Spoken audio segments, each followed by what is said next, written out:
કીધું ડાયલોગ મારતા પેલા શીખો તો બરાબરી થાય, એમને એમ ના થાય રેખા. ને આપણે કહીએ કે દરિયાનું પાણી માપી ના શકાય, દરિયાનું પાણી માપી ના શકાય ને પપ્પુ નંબર 1 ને પહોંચી ના.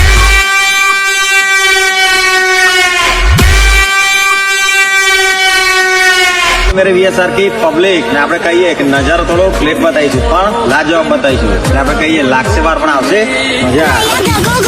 बेटा झूला झूल लेकिन बाप को मत भूल.